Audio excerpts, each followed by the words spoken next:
हम लोग जीव विज्ञान के पहले नंबर चैप्टर को देख रहे थे जिसका नाम है जैव प्रक्रम। और जैव प्रक्रम चैप्टर से संबंधित हम आपको बहुत सारे इंपॉर्टेंट क्वेश्चन आंसर बताए थे जो कि आपके एग्जाम में पूछे जा सकते हैं। और साथ ही साथ हम आपको जो आपके बुक में जितने सारे भी क्वेश्चन दिए गए हैं सभी क्वेश्चन का भी आंसर हम आपको बताए थे। और आज के इस वीडियो में हम आपको बताएंगे मानव पाचन तंत्र के बारे में, क्योंकि यह पूरे चैप्टर में सबसे ज़्यादा इम्पॉर्टेंट टॉपिक अगर कोई है तो यही है मानव पाचन तंत्र, जिसको अंग्रेजी में बोलते हैं ह्यूमन डाइजेस्टिव सिस्टम। तो हम आपको इस टॉपिक को इस वीडियो में बताएंगे और हम कोशिश करेंगे कि आपको इस टॉपिक को बहुत ही सरल भाषा में बहुत ही अच्छे तरीके से बता सकें, क्योंकि यदि आप इस टॉपिक को बेहतर तरीके से समझ जाते हैं तो हमेशा एग्जाम में आपको इस टॉपिक से 5 या उससे अधिक नंबर के सवाल पूछे जाते हैं। तो चलिए हम शुरू करते हैं और आपको मानव पाचन तंत्र के बारे में बताते हैं। तो आप सभी लोग पहले इस वीडियो को लाइक कर दीजिए और जो भी स्टूडेंट इस चैनल पर नए हैं वह चैनल को सब्सक्राइब करके बेल आइकन दबा दीजिए ताकि आगे के भी सभी वीडियो का नोटिफिकेशन आपको मिल सके। तो देखिए, सबसे पहले हम आपको बता देते हैं कि मानव पाचन तंत्र में प्रमुख अंग एवं ग्रंथि भाग लेते हैं। मतलब कि ये जो ह्यूमन डाइजेस्टिव सिस्टम है इसमें बहुत सारे ग्रंथि पाए जाते हैं और बहुत सारे प्रमुख अंग पाए जाते हैं, जिसमें मुख गुहा होता है, ग्रास नली होता है, ग्रसनी होता है, आमाशय होता है, यकृत होता है, छोटी आंत होता है, बड़ी आंत होता है और भी बहुत प्रकार के चीज़ पाए जाते हैं जो कि पाचन तंत्र का हिस्सा होता है, मानव के पाचन तंत्र का। तो चलिए हम आपको आहार नाल के फिगर के द्वारा पहले हम आपको समझाने की कोशिश करते हैं कि किस प्रकार से पूरे आहार नाल की संरचना होती है। तो चलिए हम आपको पहले आहार नाल के फिगर पर लेकर चलते हैं और वहां से हम आपको बताने की कोशिश करते हैं। जो फिगर अभी आप देख रहे हैं इसे ही हम लोग मानव पाचन तंत्र कहते हैं। तो हम आपको इसके बारे में विस्तार रूप से यहाँ पर समझाते हैं कि किस प्रकार से पूरा आहार नाल होता है, पूरे आहार नाल की संरचना होती है। तो देखिए, सबसे पहले हम आपको बता दें कि यहाँ पर आपका मुख होता है जिसको मुंह बोलते हैं, और यहाँ पर आपका रेक्टम होता है जिसको कि हम लोग मल द्वार बोलते हैं। तो यहाँ से लेकर के मतलब मुख से लेकर के रेक्टम तक की जो लंबाई होती है यह 8 से 10 मीटर लंबा होता है, जिसको आहार नाल बोला जाता है। तो हमारा जो भोजन का पाचन होता है वह मुख से शुरू होता है और यहाँ तक समाप्त होता है, मतलब मल द्वार जिसको रेक्टम बोलते हैं यहाँ पर आकर के समाप्त होता है। और आप ध्यान रखिएगा यह पूरे आहार नाल की लंबाई 8 से 10 मीटर लंबा होता है जो मुंह से लेकर के मल द्वार तक जाता है। और यदि पाचन की बात आ रही है तो भोजन का पचना मतलब होता क्या है? भोजन का पचना कहने का मतलब होता है कि जो हमारा भोजन रहता है उसमें 3 चीज पाया जाता है जिससे हमको ऊर्जा की प्राप्ति होती है, जिससे कि शरीर को ऊर्जा की प्राप्ति होती है। पहला होता है कार्बोहाइड्रेट जो कि ग्लूकोज में बदल जाता है, दूसरा होता है प्रोटीन जो कि अमीनो अम्ल में बदलता है, और उसके बाद तीसरा होता है वसा जो कि वसा युक्त अम्ल में या फिर ग्लिसरील में बदल जाता है। तो देखिए हम आपको स्टेप बाय स्टेप बताते हैं कि किस प्रकार से भोजन का पाचन होता है। तो सबसे पहले आप सभी लोग जानते होंगे कि भोजन मुख से हम लोग शुरू करते हैं, मतलब भोजन को सबसे पहले मुंह में लेते हैं, मुंह में चिबाते हैं, उसके बाद उसको पेट के अंदर लिया जाता है। तो सबसे पहले जैसे ही हम लोग भोजन को मुंह में लेते हैं तो मुंह में यहाँ पर एक लार ग्रंथि पाई जाती है। ठीक है, मुंह में यहाँ पर ऊपर की तरफ एक लार ग्रंथि पाई जाती है जिससे कि एक प्रकार का लार निकलता है, एक रस निकलता है जिसको हम लोग सलाइवा बोलते हैं। इस सलाइवा का काम क्या होता है कि यह भोजन के साथ अच्छे तरीके से मिल जाता है और मिल करके भोजन को चिकना बना देता है। ठीक है, भोजन को चिकना बना देता है। और जो कार्बोहाइड्रेट होता है यह ग्लूकोज में मुंह में ही बदल जाता है सलाइवा के मिल जाने से। ठीक है, तो सबसे पहला स्टेप तो यही हो गया कि जो कार्बोहाइड्रेट हो गया जो मुंह में ही ग्लूकोज बन जाता है। उसके बाद क्या होता है कि जब भोजन को अच्छी तरह से हम लोग चिबा लेते हैं तो उसके बाद इस नली के द्वारा जो भोजन है वह नीचे की तरफ आमाशय में आता है। यहाँ पर जो आप ए वाला भाग देख रहे हैं इसको आमाशय बोलते हैं, लेकिन सीधे आमाशय में नहीं आ जाता है, इसके बीच में भी कुछ भाग रहते हैं जिसको ग्रास नली बोलते हैं। ठीक है, ग्रास नली बोलते हैं और ग्रसनी बोलते हैं। यह एक नली नुमा संरचना रहती है, इसके बीच में यहाँ पर गोल गोल संरचना पाई जाती है जिसको हम लोग ट्रैकिया बोलते हैं। ठीक है, तो ध्यान रखिएगा आहार नाल के बीच में ही गोल गोल रिंग के जैसा एक संरचना पाई जाती है जिसको ट्रैकिया बोला जाता है। उसके बाद देखिए भोजन क्या होता है कि ग्रसनी और ग्रास नली से होते हुए आमाशय में पहुंचता है। ठीक है, भोजन क्या होता है कि आमाशय में पहुंचता है। यह जो पूरा भाग है इसी को आमाशय बोला जाता है, इस भाग को। अब आमाशय में 3 प्रकार के रस पाए जाते हैं जिसको बोला जाता है जठर रस, जो कि भोजन को पचाने का काम करते हैं। सबसे पहला जो कार्बोहाइड्रेट था वह तो ग्लूकोज में बदल गया था मुंह में ही। उसके बाद जो प्रोटीन होता है वह अमीनो अम्ल में बदल जाता है, कहाँ? आमाशय में। तो यहाँ पर 3 प्रकार के रस पाया जाता है। सबसे पहला रस जो होता है वह होता है हाइड्रोक्लोरिक अम्ल HCl, जो कि बहुत ज़्यादा खतरनाक अम्ल होता है। ठीक है, अगर बाहर से अगर कोई शरीर पर आपके अगर गिरा दे हाइड्रोक्लोरिक अम्ल तो वहाँ का भाग आपको जला देगा, लेकिन फिर भी यह जो होता है हमारे शरीर में पाया जाता है। तो कहिएगा कि जब हाइड्रोक्लोरिक अम्ल बाहर से यदि कोई शरीर में गिरा दे तो जर जाता है, तो बाहर से तो ज़्यादा सॉफ्ट मांसपेशी होता है हमारे शरीर के अंदर। तो जो हाइड्रोक्लोरिक को बचाने का काम करता है वह म्यूकस करता है। तो हाइड्रोक्लोरिक अम्ल से जो हम लोगों को बचाने का काम करता है शरीर के अंदर, वह कौन करता है? तो म्यूकस करता है। और हाइड्रोक्लोरिक अम्ल का बहुत बड़ा भूमिका होता है भोजन को पचाने के लिए। और सिर्फ हाइड्रोक्लोरिक अम्ल का काम पचाना ही नहीं होता है, यह अनेक प्रकार के बीमारियों से भी हमारी रक्षा करता है। अब बीमारियों से हमारी रक्षा हाइड्रोक्लोरिक अम्ल कैसे करता है? तो कहने का मतलब हुआ कि जो हमारे शरीर में जो छोटे छोटे जीवाणु पाए जाते हैं उसको यह नष्ट कर देता है, समाप्त कर देता है। और उसके अलावा क्या करता है कि अभी हम आपको बताएं कि आमाशय में प्रोटीन को अमीनो अम्ल में बदल दिया जाता है, जिसमें भी बहुत बड़ा योगदान रहता है हाइड्रोक्लोरिक अम्ल का। हाइड्रोक्लोरिक अम्ल की सहायता से ही जो प्रोटीन होता है वह अमीनो अम्ल में बदला जाता है। हम जितने सारे भी बात आपको बोल रहे हैं आप सारी बात को ध्यान से सुनिएगा। सबसे पहले हम आपको बताएं कि मुख में ऊपर की तरफ एक लार ग्रंथि रहता है जिससे सलाइवा रस निकलता है, जो कि भोजन को पचाने का काम करता है। और जो भोजन में कार्बोहाइड्रेट होता है वह ग्लूकोज में बदल जाता है मुख में ही। उसके बाद नीचे की तरफ हम लोग आते हैं तो ग्रास नली ग्रसनी से होते हुए भोजन आमाशय में पहुंचता है। आमाशय में 3 प्रकार के रस पाए जाते हैं जिसको हम लोग जठर रस बोलते हैं, जिसमें हाइड्रोक्लोरिक अम्ल होता है, म्यूकस होता है जिसको हिंदी में श्लेष्मा बोला जाता है, और उसके बाद पेप्सिन होता है। यही 3 प्रकार का रस पाया जाता है हमारे आमाशय में। तो 2 स्टेप तो हो गया, जो कार्बोहाइड्रेट था वह ग्लूकोज में बदल गया और जो प्रोटीन था वह अमीनो अम्ल में बदल गया आमाशय में आते आते। अब देखिए आमाशय के जस्ट नीचे सटे हुए अग्नाशय होता है। ठीक है, आमाशय के जस्ट नीचे सटे हुए अग्नाशय होता है, और दूसरी तरफ एक छोटा सा ग्रंथि यहाँ पर भी होता है जिसको यकृत बोला जाता है। ठीक है, यकृत बोला जाता है, और यकृत के जस्ट ऊपर में पित्ताशय होता है जिससे पीत रस का स्राव होता है। तो ध्यान रखिएगा, इसको आमाशय बोला जाता है। इसके नीचे जो यहाँ पर जो भाग हो गया इसको अग्नाशय बोला जाता है। यहाँ पर एक छोटा सा ग्रंथि होता है जिसको यकृत बोला जाता है। चलिए यहाँ तक तो आप समझ गए, और जो भोजन का 2 स्टेप था यहाँ तक आते आते पूरा हो गया। अब बात रह गया छोटी आंत का और बड़ी आंत का। तो छोटी आंत का और बड़ी आंत का अगर बात करें तो देखिए जो बीच में आप यहाँ पर देख रहे हैं संरचना, इसको छोटी आंत बोला जाता है, और जो यह वाला भाग आप देख रहे हैं इसको बड़ी आंत बोला जाता है। तो पहले क्या होता है कि आमाशय से होते हुए अग्नाशय से होते हुए जो भोजन पहुंचता है वह छोटी आंत में पहुंचता है।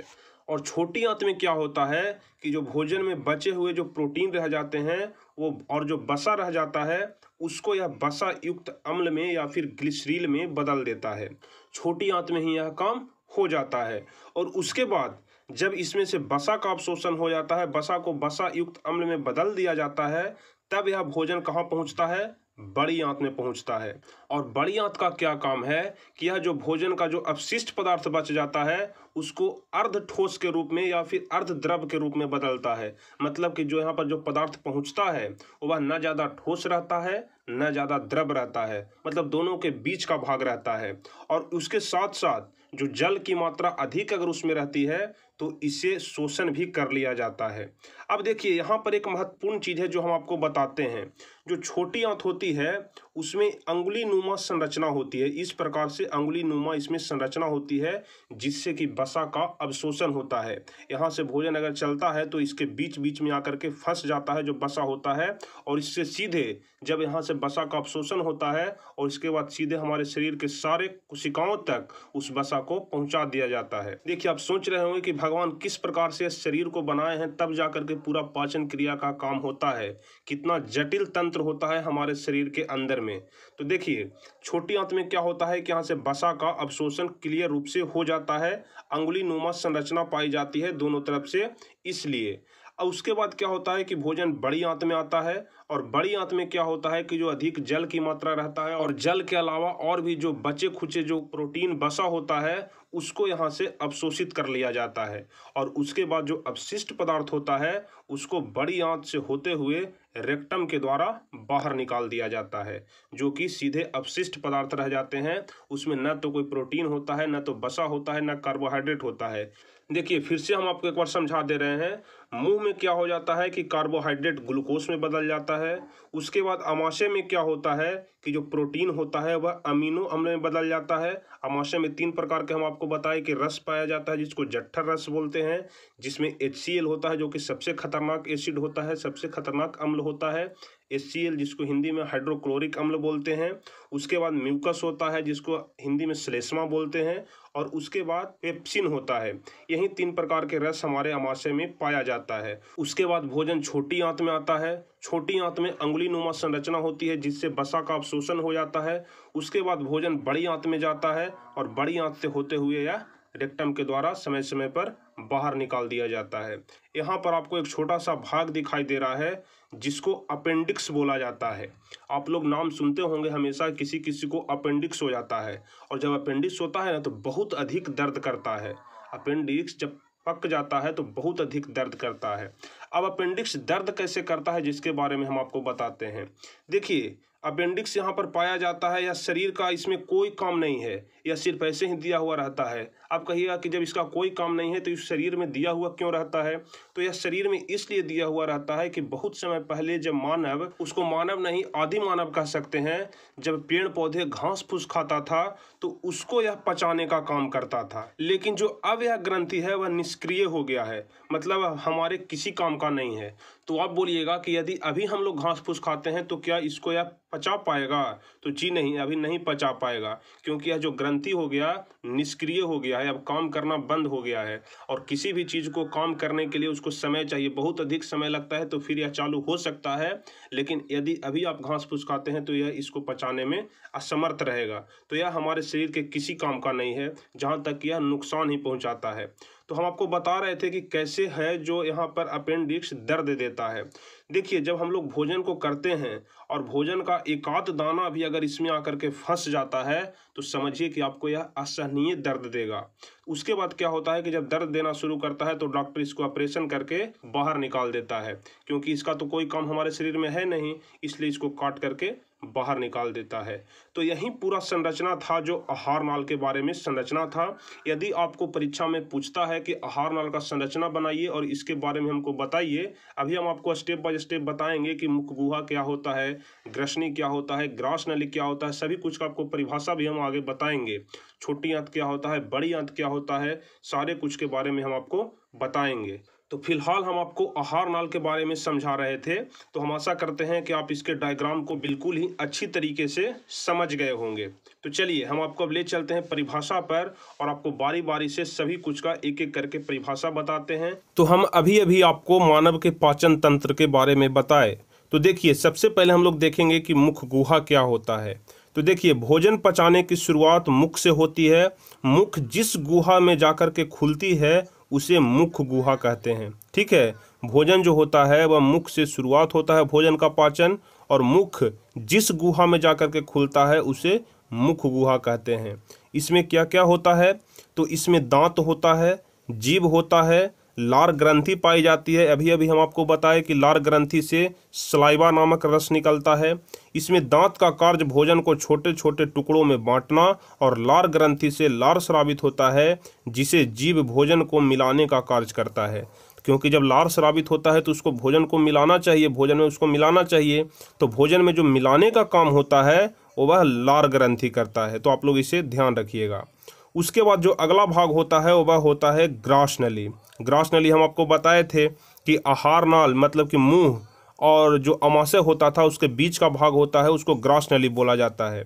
तो यह नली के आकार की संरचना होती है जो भोजन को अमाशय में भेजने का काम करती है। मतलब मुख से होते हुए भोजन को अमाशय में भेजने का काम ग्रास नली का होता है। यह किसी भी एंजाइम का स्राव नहीं करता है।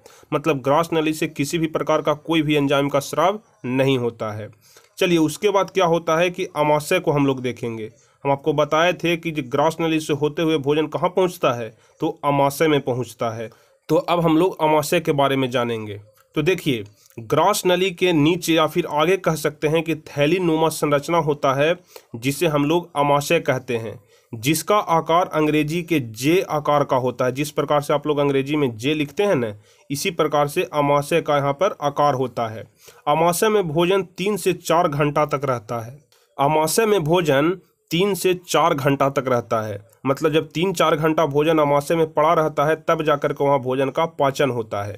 तो आप लोगों को लिखना है कि अमाशय में भोजन 3 से 4 घंटा तक रहता है। अमाशय में गाढ़ा लेय पदार्थ को काइम कहा जाता है। ठीक है, अमाशय में हम आपको ऐसे भी बताए थे कि अमाशय में जो रस पाया जाता है उसको जठर रस कहते हैं, जिसमें आपको म्यूकस, पेप्सिन और हाइड्रोक्लोरिक अम्ल पाया जाता है। जबकि तरल पदार्थ को चाइल कहा जाता है।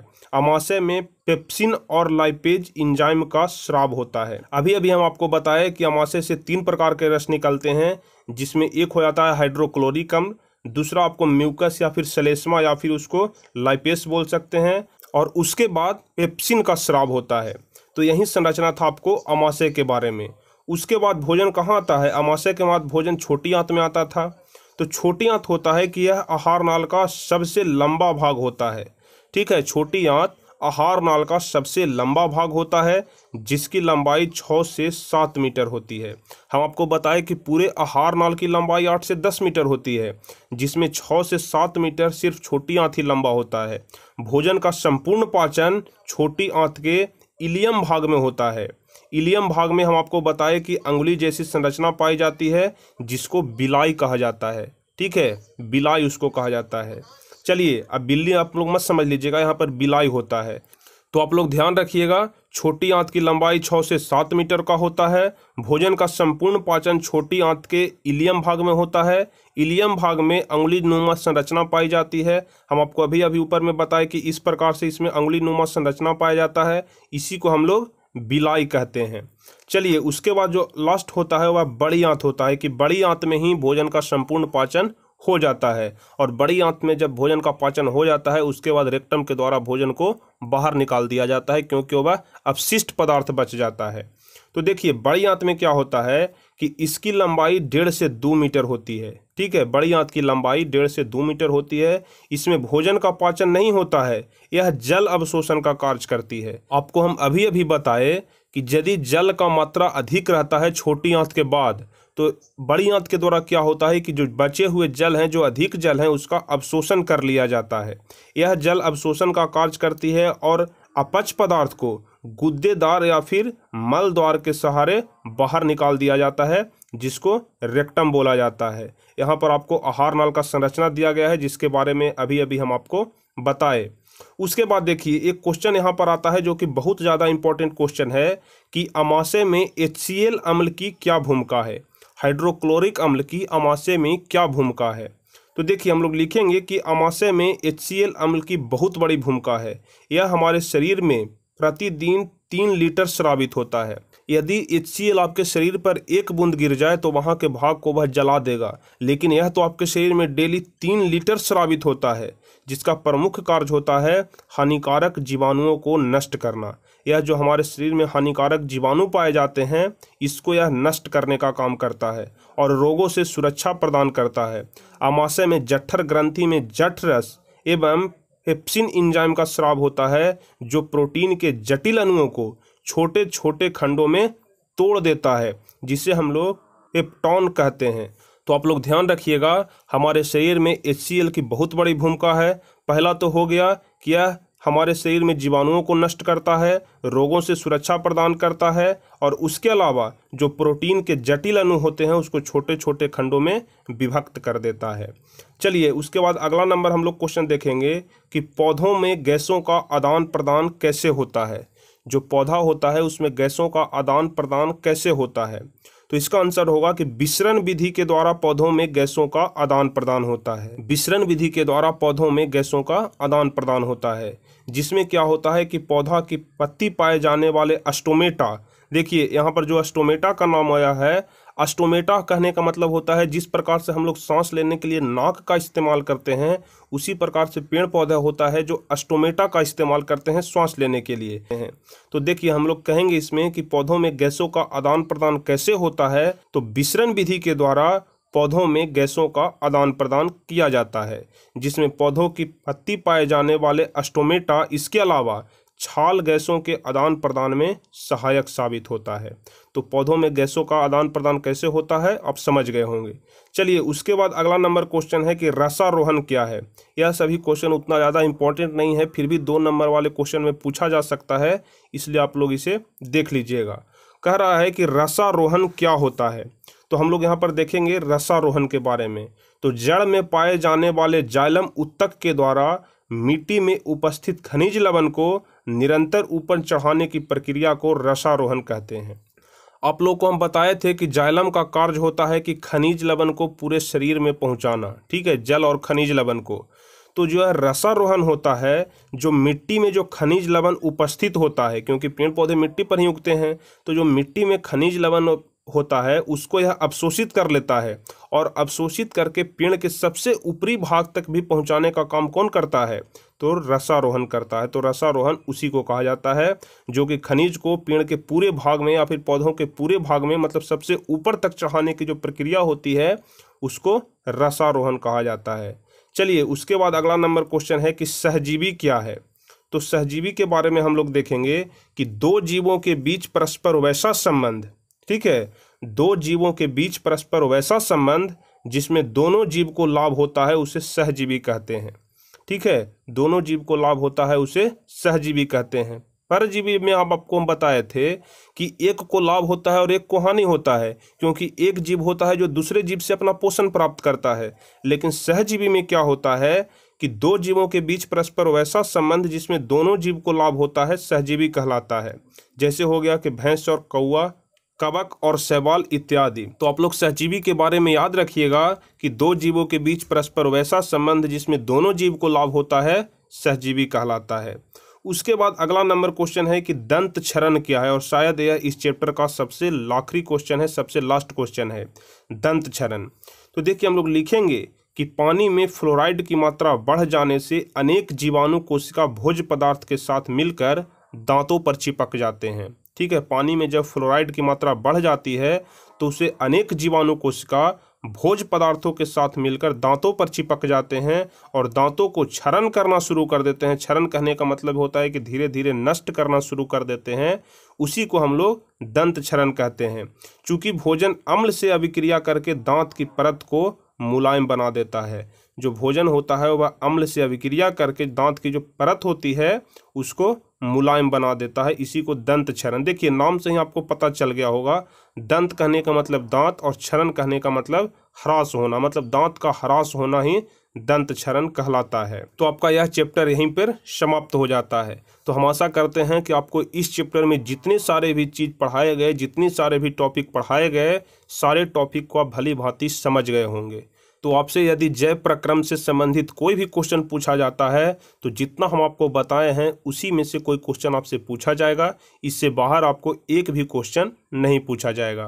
तो हम आशा करते हैं कि आप पूरे वीडियो को, पूरे चैप्टर को अच्छे तरीके से समझ गए होंगे। तो आपको यह वीडियो कैसा लगा आप हमें नीचे कमेंट में ज़रूर बताइए, और यदि आपको वीडियो अच्छा लगा हो तो आप इसे लाइक ज़रूर करिए, अपने दोस्तों के बीच शेयर करिए, और जो भी स्टूडेंट इस चैनल पर नए हैं वह चैनल को सब्सक्राइब करके बेल आइकन दबा लीजिए ताकि आगे के भी सभी वीडियो का नोटिफिकेशन आपको मिल सके। तो चलिए हम इस वीडियो को यहीं पे समाप्त करते हैं और फिर मिलेंगे हम आपसे अगले वीडियो में। तब तक के लिए जय हिंद, धन्यवाद।